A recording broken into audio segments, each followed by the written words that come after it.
عشقت بر دم خوری زندگی ای قرآنی خوبه خیلی علاج کجا قرآنی خوبه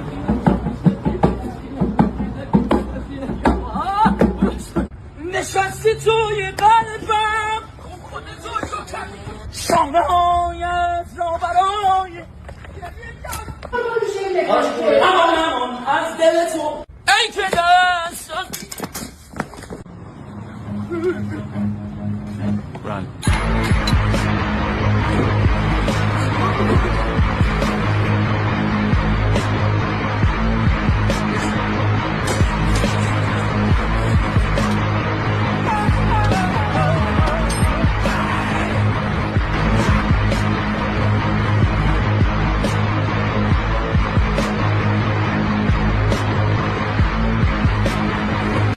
اگه از این ویدیو خوشت اومد لایک کن و کانال رو دنبال کن تا ویدیوهای بیشتری برات بذاریم.